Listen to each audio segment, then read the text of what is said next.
자, 우리 예배분들과 다시 한번 인사하겠습니다. 오늘 정말 잘 오셨습니다. 자, 은혜 받기 원합니다. 다시 한번 이 죄송한 말씀을 드립니다. 갑자기 목소리가 안 나와가지고 조금 말을 이렇게 일정 주파수로 하다 보면 기침이 나와가지고 불쾌감을 드리는 것 같아서 되게 죄송한 마음이고요. 이럴 때마다 저도 이거 어떻게 해야지 이게 빨리 낫는 건지 모르는 그런 난처함이 있습니다. 그럼에도 불구하고 여러분 어여삐 여겨주시고 그래도 이제 다음 주 토요일까지 낫도록 기도해 주세요. 왜냐면 다음 주 토요일날 제가 주례 봐야 되거든요. 그런데 주례에 올라가가지고 막 콜록콜록거리면 얼마나 이렇게 난감하겠어요. 여러분 위에서 기도해 주시고 아무쪼록 하나님께서 함께하여 주시사 큰 은혜 부어주시게 되시기를 주님의 이름으로 축복합니다.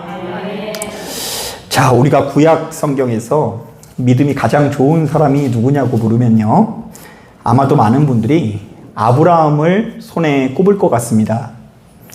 자, 왜냐하면 아브라함은 자신의 독자 이삭을 바칠 정도로 그 믿음이 너무나 좋다는 것이죠. 사실 여러분 우리나라 문화 안에서 이 혈연 관계는 그 무엇보다 중요한 가치 아닙니까? 자, 어쩌면 우리가 이렇게 각박한 세상에서 이렇게 열심히 땀 흘리는 이유도요, 내 자식, 내 자녀들을 잘 먹고 잘 입히기 위해서 이렇게 고생하는 것입니다. 자, 그런데 이렇게 금쪽 같은 자녀들을 하나님께 바친다라는 것은요, 그야말로 대단한 믿음이 아닐 수 없습니다. 자, 그런데 우리가 눈여겨봐야 되는 말씀이 있는데요. 자, 믿음장이라고 알려져 있는 히브리서 몇 장이요? 11장을 보면 히브리서 기자는 의외로 아브라함이 이삭을 바치려는 것에는 조금도 반응을 하지 않습니다. 자, 도리어 이 히브리서 기자는 아브라함의 전혀 의외의 면모를 주목하고 있는데요. 자, 제가 한번 읽어볼게요. 11장 8절. 믿음으로 아브라함은 부르심을 받을 때 순종하여 갈 바를 알지 못하고 나아갔으며. 자, 눈에 뭐가 보여요? 안 보여요? 안 보이는데 나아갔다. 누구를 믿고요? 하나님을 믿고 나아갔다. 자, 11장 10절. 이는 그가 하나님이 계획하시고 지으실 터가 있는 성을 바랐습니다. 자, 이게 무슨 말입니까? 히브리서 기자가 볼 때 아브라함이 믿음의 조상인 이유는 눈앞에 아무것도 보이지 않는 상황 속에서 자기 자신을 향한 하나님 아버지의 예비하심이 있다는 것을 확증했기 때문이라고 이야기하고 있어요. 자, 한번 따라해 볼까요? 내 눈에 아무것도 보이지는 않지만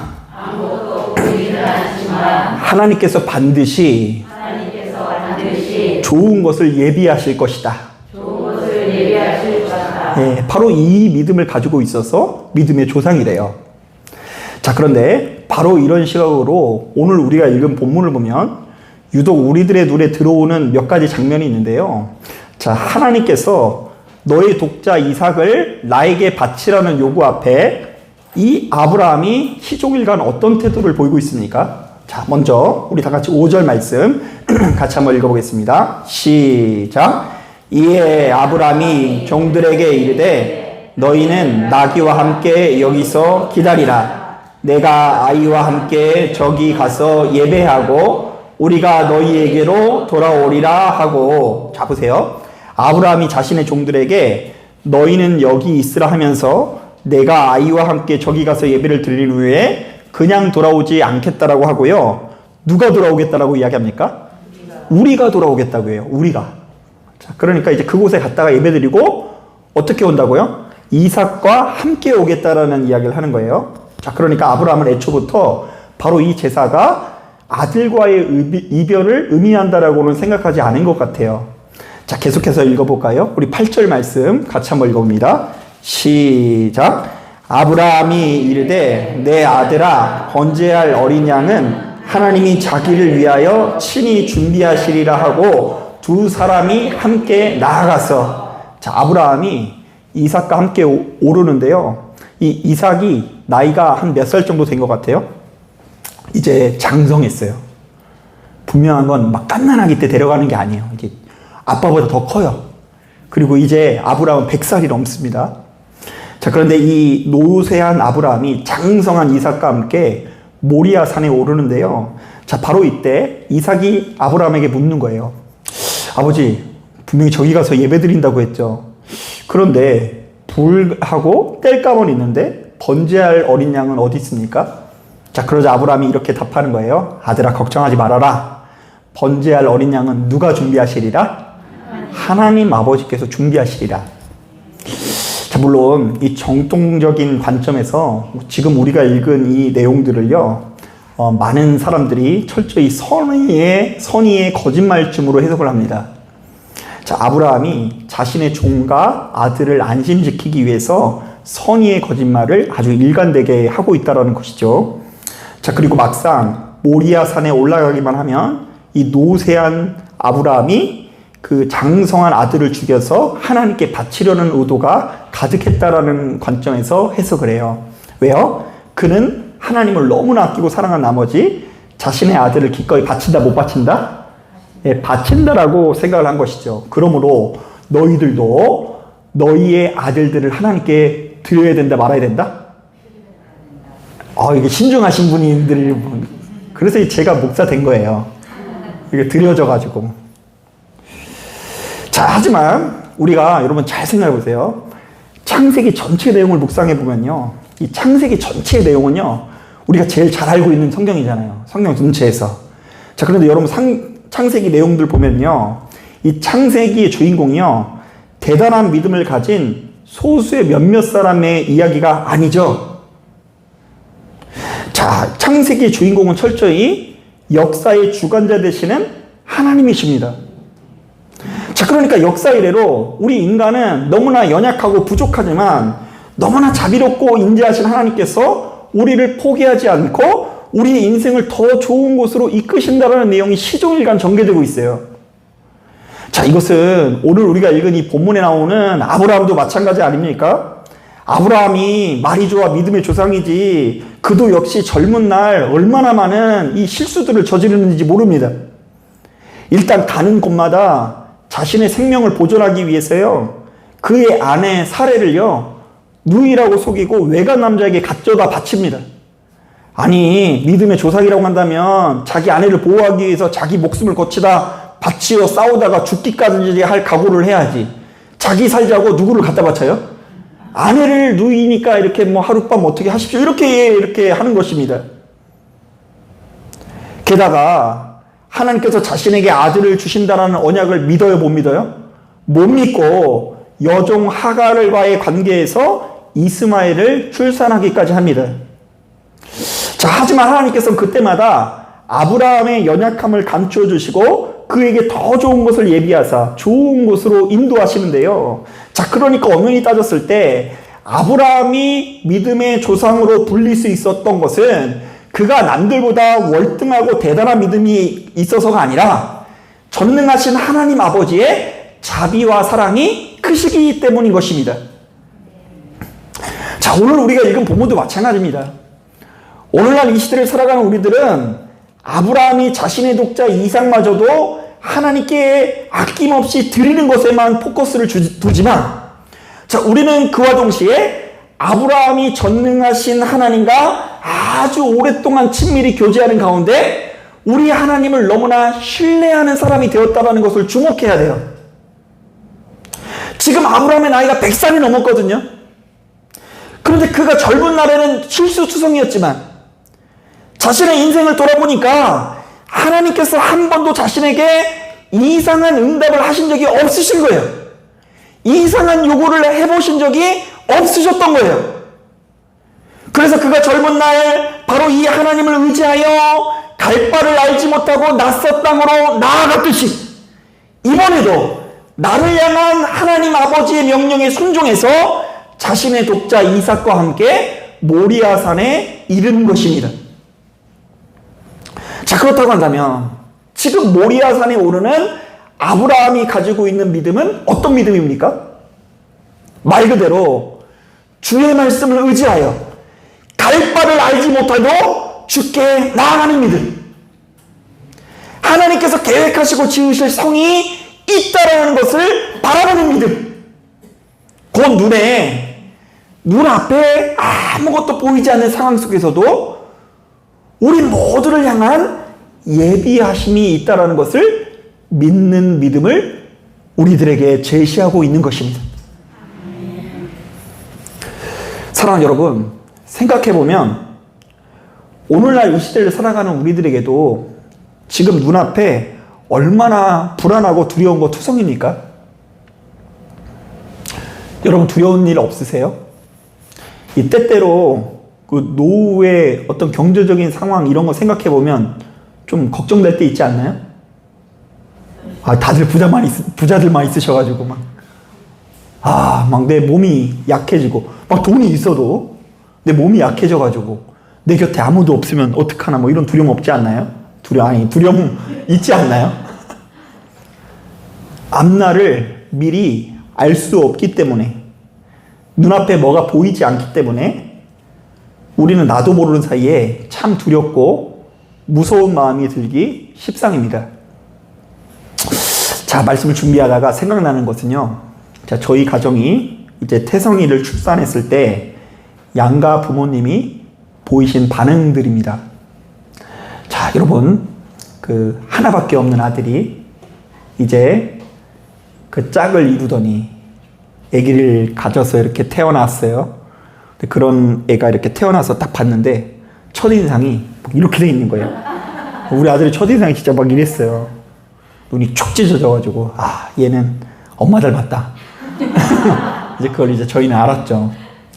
근데 이제 저는 얘가 생각보다 엄마를 많이 닮았구나 그냥 이 정도에서 말았는데 저희 어머님도 그렇고 장모님도 그렇고 처음으로 이제 양쪽 집안에 태어난 아이다 보니까 막 여기 아기를 아는 그 느낌이 여기에 계속 남아가지고 계속 감동의 도가니탕 같이 이렇게 계속 이렇게 울려가지고 잠이 잘 안 오시는 그런 느낌이 들었대요. 자, 그런데 이 땅에 태어난 자신의 손자가 너무 귀하면서도 마음 한구석에 약간의 불안감이 생기시더랍니다.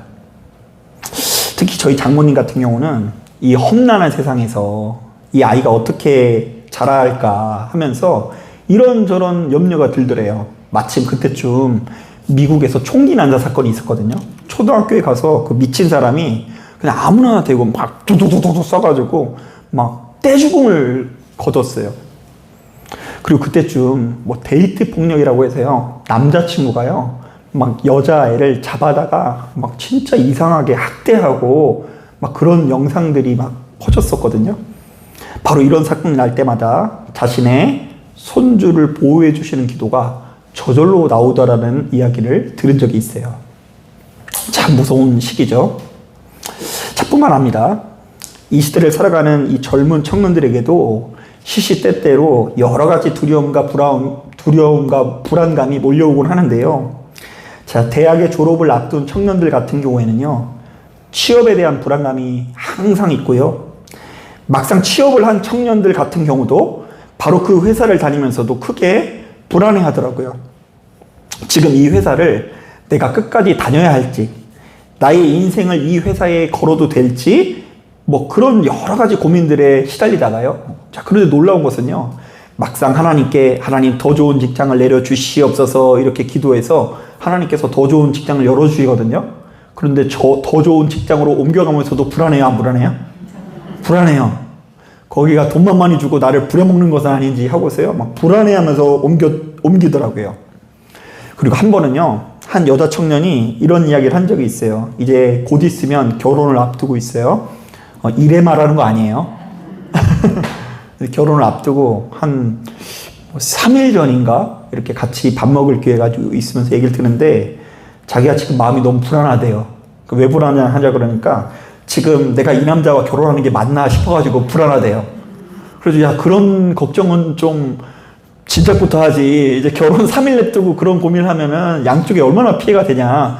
정 걱정이 되면 그냥 입장하지 말고 도로 나와버려라. 내가 문을 열어줄게. 뭐 이런 얘기를 제가 막 했거든요. 뭐 그런데 그럴 생각은 없죠. 근데 그냥 앞날을 알 수 없으니까 내가 이 남자와 결혼을 하는 것이 맞나? 내가 이 남자와 결혼을 함으로써 불안해지는 것은 아닌가? 이런 불안감이 수시되어 찾아오는 것입니다. 자, 어찌됐건 우리에게 왜 이런 불안감이 찾아온 줄 아십니까?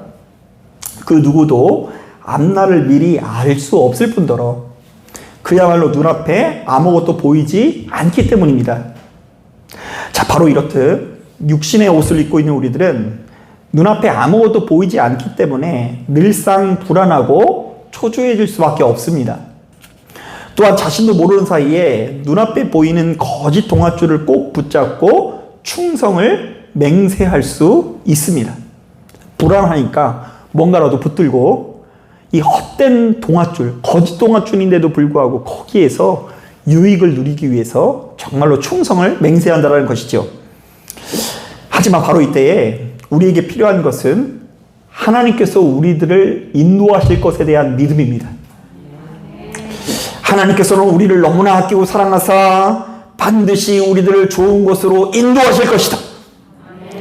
또한 그분께서 나를 도우사 나의 인생은 내가 가지고 있는 인생의 실력보다 훨씬 더 좋은 것을 누리게 할 것에 대한 강한 확신이 있어야 한다는 것입니다. 저도 이 말씀을 준비하면서 얼마 되지 않는 저의 인생을 돌아보았더니 저는 늘상 불안하고 염려하고 두려움 가운데 있었지만 한 번도 제가 걱정하고 염려했던 것은 일어난 적이 없었고 생각했던 것보다 나는 항상 더 좋은 것을 누리고 있는데요.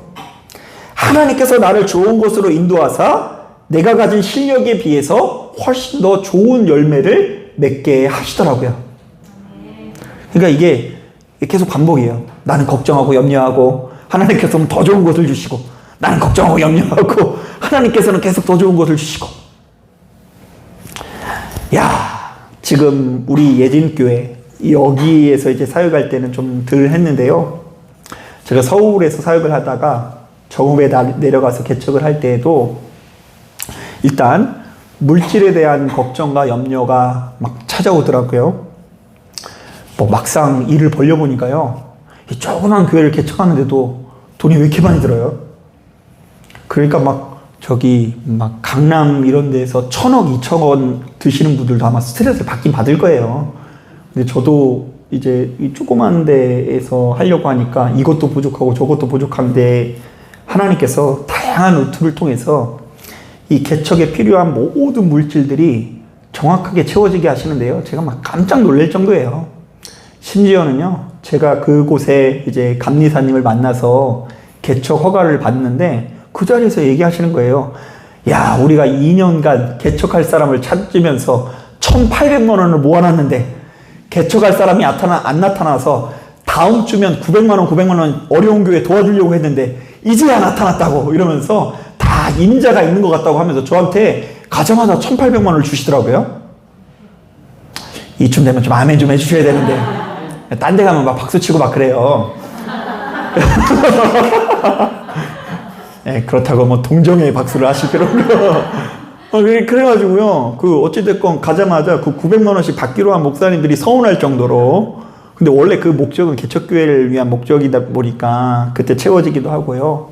근데 뭐 그것뿐만 아니라 심지어 뭐 사택 문제까지도 생각지도 않은 곳에서 지원이 돼서 이 주어진 상황 가운데 욕심만큼은 아니지만 정말로 하나님께서 가장 좋은 열매를 맺게 하시는 것을 경험했어요. 또한 여러분 개척을 했을 때 가장 두려운 게 뭐냐면요, 함께 예배드릴 성도님들이 없을까봐 걱정을 많이 했거든요. 근데 제가 이제 아까 기타 치면서 찬양하면서 옛 생각이 많이 났어요. 그때 이제 반주자가 없어가지고 제가 기타로 띵가띵가 다 했거든요. 막 이렇게 막 한두 명 앉혀놓고 막 이렇게 했는데 뭐 그냥 두 사람이 있어도 그냥 한 2만 명 있는 것처럼 설교를 하고 막 그랬어요. 근데 이제 그러니까 하나님이 진짜 좋은 성도님들을 다양한 방식으로 보내주셔가지고 예배 때마다 딱 이 정도 인원이 이렇게 예배를 드리게 됐던 것 같아요. 자, 그러다가 반주자가 없으니까 나중에 너무 불편해가지고 하나님 반주자가 없어요 이랬는데 반주를 너무 잘하는 자매가 와가지고 만나자마자 기도를 해주는데 바닥에서 막 기어댕기는 거예요. 그렇게 크게 은혜를 받고 저희 교회에 콕 정착을 해버렸어요. 그래가지고 뭐 시키지도 않았는데 수요일도 나오고 주일도 나오고 그래가지고 이제 이 하나님께서 채워주시는 그런 은혜를 또 경험을 해본 적도 있어요. 그리고 최근에는요, 제가 이 코로나 기간 동안 참 고민 많이 했거든요. 우리가 무려 여러분 2년간 비대면 예배로 드린 거 아세요? 2년 이상이에요. 이렇게 조그만 교회가 그냥 예배를 강행해야 될까? 근데 정부의 방역 지침을 따라야 되는 건가? 아무리 생각해도 올바른 것은 법을 준수하는 게 맞는 것 같아요. 그런데 그렇게 하면서도 또 거기에 익숙해지니까 약간 편해지면서도 이러다가 우리 성도님들 다시 못 보면 어떻게 하나 이런 마음이 찾아오더라고요. 그리고 막상 그 기간이 하염없이 길어지니까 저는 한 달 지나면은 이제 코로나가 종식이 될 줄 알았어요. 근데 법을 준수하는 교회입니다 했는데 이게 2년 가까이 이렇게 예배를 드리게 되니까 이 코로나 이후에 굉장히 이 교회가 어려워지고 침체가 될까봐 걱정이 많았는데 그 2년을 시간이 지나고 나고 보니까 오히려 교회가 더 단단해지고 성숙해졌다라는 것이 지난 낚시대회 때 느껴져서 얼마나 행복했는지. 자, 그래서 제 안에 이런 믿음이 더더욱 자리 잡게 됩니다.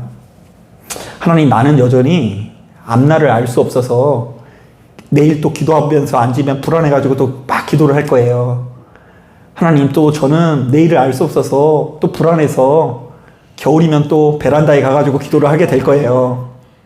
그러나 하나님께서 여기까지 나를 인도하셨듯이 앞으로도 나의 인생을 좋은 곳으로 인도하실 것을 믿습니다. 증거는 없어요. 증거는 없어요. 증거가 보여야 증거죠. 그런데 원래 보이지 않는 게 믿음입니다. 사랑하는 여러분, 이 자리에 참석한 여러분들이 바로 이러한 믿음과 확신을 가지기를 권면합니다. 때때로 우리가 환난을 당하나 이것이 우리의 인생의 끝은 아니다. 때때로 우리가 고난과 괴로움 가운데 있으나 이것이 우리의 인생의 끝은 아니다.